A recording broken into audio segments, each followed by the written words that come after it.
Salut à tous, c'est Pank de la chaîne, bienvenue sur cette vidéo qui aujourd'hui va parler de débuter l'hypnose et revenir sur un point technique, les phénomènes hypnotiques que l'on peut utiliser pendant les sessions. Je reprends l'échelle de Arons, donc qui est utilisée à la NGH, avec les différents phénomènes hypnotiques. Bien sûr, il existe différentes échelles, et puis parfois nos expériences nous montrent que l'échelle de Arons, elle n'est pas sûre à 100%. Néanmoins, elle nous donne une notion de profondeur, et là, ce qui m'intéresse plus que les profondeurs à ce moment-là, c'est les phénomènes hypnotiques. Pourquoi faire des phénomènes hypnotiques? C'est vrai que on pourrait se dire que ça n'a pas forcément d'utilité, que c'est plutôt utilisable dans l'hypnose de rue ou sur l'hypnose de scène. Néanmoins, je pense que pour certains de nos partenaires, vivre un phénomène hypnotique est quelque chose qui est important pour valider l'ensemble de la session qu'ils sont en train de mettre en place. En somme, s'ils n'ont pas l'impression d'être en transe, s'ils n'ont pas l'impression de vivre quelque chose de différent de ce qu'ils vivent au quotidien, ils vont avoir l'impression que votre session d'hypnose n'a pas fonctionné. Chose que l'on sait être complètement faux, faut pas se formaliser là-dessus.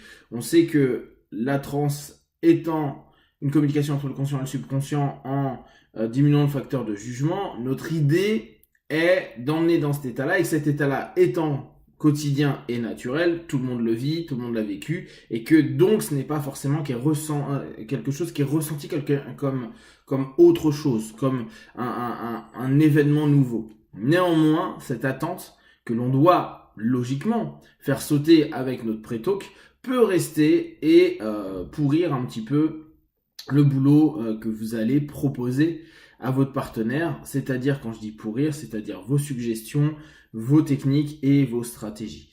C'est d'ailleurs pour ça, à mon avis, que l'élément qui est utilisé davantage en hypnose indirecte qu'en hypnose directe, de l'oubli de la session, peut avoir du sens. C'est-à-dire, tu vas te garder simplement ce qui est bon et juste pour toi, le reste va disparaître petit à petit, comme si tu t'éveillais, tu sortais de ton rêve, et dès le matin, tu sais simplement que tu reprends ta routine du quotidien.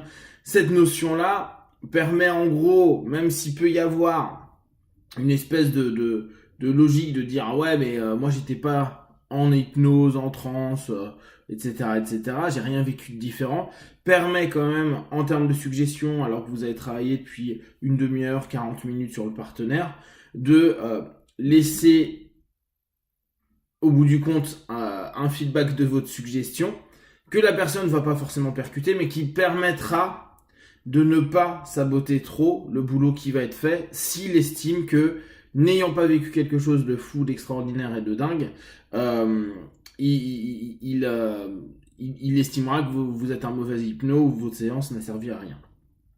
À noter deux choses importantes, surtout une chose, c'est que certaines personnes qui peuvent vivre des phénomènes hypnotiques en hypnose de rue ou en hypnose de scène ne vont pas forcément le vivre en hypnose d'accompagnement, et ça c'est essentiel. On accepte de vivre plus facilement certaines choses dans un cadre défini, dans un cadre ludique, comme peut l'être l'hypnose urbaine ou comme peut être l'hypnose de scène. On va plus difficilement laisser les mêmes choses ressurgir dans de l'hypnose thérapeutique, parce que tout simplement on n'est pas forcément à l'aise avec ce qui peut émerger. Donc il peut se passer une forme de contrôle, ou si le mot contrôle n'est pas juste, un manque de lâcher prise à ce moment-là. Alors là aussi, parfois ça peut être un petit peu confusionnant et sabotant pour le partenaire, qui peut dire attends mais moi je pars comme une balle, la dernière fois il y a des mecs dans la rue, ils m'ont hypnotisé, je suis parti en 2-2, j'ai rigolé, j'étais bien, etc. Là ce que tu as fait, ça marche pas du tout, c'est pas du tout pareil. Sauf que dans la rue, c'était un élément vraiment fun, c'était pas aller chercher un mal-être, un malaise, une zone obscure pour faire en sorte que ça aille mieux. Alors que en cabinet, on va chercher que des choses qui sont pas cool. Autant dans la rue, s'amuser, s'éclater et prendre plaisir, c'est quelque chose qu'on accepte facilement. Autant aller chercher des choses qui ne sont pas agréables, toucher des souvenirs ou toucher des sensations, des émotions ou des pensées qui sont un peu plus difficiles à vivre, on va moins le laisser émerger parce qu'on n'a pas envie de vivre pendant un moment quelque chose qui est désagréable. Et parfois, vu que l'hypnose est assimilée à cette notion-là de dire, il y a quelque chose qui se passe dans la détente, la relaxation. Donc, détente, relaxation égale agréable. Vivre quelque chose où ça remonte, où c'est pas cool, on se sent pas mal, pas bien, et qu'on commence à avoir des larmes, qu'on commence à avoir des tensions, etc. C'est des phénomènes, et là c'est intéressant, c'est des phénomènes hypnotique d'une certaine manière. Bon, hypnotique, le mot il est un peu exagéré, mais c'est des phénomènes liés aux suggestions que vous avez proposées dans sa transe qui permettent de vivre ça, de le faire émerger. Et ça, par contre, les gens ne vont pas accepter. Donc, pour revenir à la notion initiale, faire vivre des phénomènes hypnotiques permet au partenaire de valider qu'il s'est passé quelque chose, et donc, ce coup-ci, à place de saboter, d'amplifier potentiellement l'impact de ce qui a été fait pendant la session. Et là, un travail autosuggestif qui va être positif pour lui, qui va lui permettre de se dire ah ouais non mais j'ai vécu un truc de malade, ouais non j'ai senti vraiment une différence, je sens qu'il se passe quelque chose. Et se le dire régulièrement, ça permet d'amplifier tout le boulot que vous avez fait ensemble. Pour les phénomènes hypnotiques, je reprends Aaron, catalepsie mineure, catalepsie majeure, blocage / amnésie, anesthésie, et puis après hallucination. Les deux dernières, hallucinations, vous verrez, ça n'a pas d'intérêt. La transe est parfois trop déséquilibrée pour que les partenaires puissent réellement avoir un impact de ce qui a été vécu à ce moment-là. C'est-à-dire qu'au sortir de la transe, l'hallucination est plus vraiment palpable et dans les types de feedback qu'on a, c'est pas ça que les personnes remettent en avant. L'analgésie, donc niveau 4, peut être intéressant pour des personnes qui souffrent physiquement et ça leur permet vraiment de se dire punaise, j'étais vraiment à une douleur de 8, je suis passé à une douleur à 4, c'est incroyable. Et vu que ça a été fait en général très rapidement, là il y a vraiment une validation. Donc ça peut être un phénomène, bien sûr en fonction de la problématique de votre partenaire, qui est important.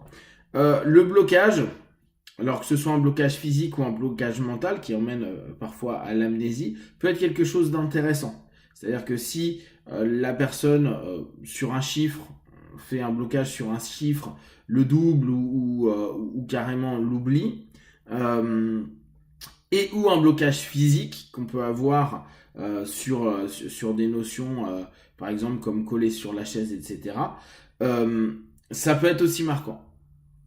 C'est un niveau 3. Niveau 2, c'est catalepsie. Catalepsie, c'est souvent ce qu'on travaille en indirect avec la main qui dort. Ça aussi, c'est intéressant. Par contre, faites percuter à votre partenaire que il s'est complètement dissocié de sa main. Pour moi, je pense que c'est quelque chose qui est hyper important. Faites percuter les gens. Faites prendre conscience aux gens que là, il est en train de se passer quelque chose.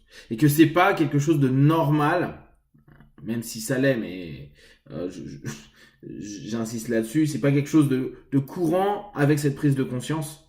Et que parce que vous allez lui faire prendre conscience, vous permettez à votre partenaire de se dire ah ouais, là, il se passe quelque chose. Et effectivement, tiens, c'est fou. Et c'est toujours très intéressant, le tiens, c'est dingue, c'est fou. Pour ma part, j'utilise la chose la plus simple du monde. Moi, je travaille beaucoup en pré-test thérapie. Donc, j'utilise les pré-tests, ces deux-là. Juste ces deux-là. Et toutes mes séances, il y a ces deux trucs-là. Et les mains qui s'approchent, les mains qui se repoussent, l'une qui se lève, l'autre qui descend. Et simplement ça, quasiment tous mes partenaires me disent c'est dingue, j'ai senti que mes mains bougeaient tout seuls. Et ça permet de valider tout l'ensemble de la session. Que ce soit fait au début ou que ce soit fait à la fin ou pendant votre session, si dans votre stratégie thérapeutique c'est dedans. Phénomène qui est perceptible et donc dont la personne se dit ah ouais effectivement j'avais l'impression que c'était pas moi entre guillemets qui les faisait bouger tout simplement.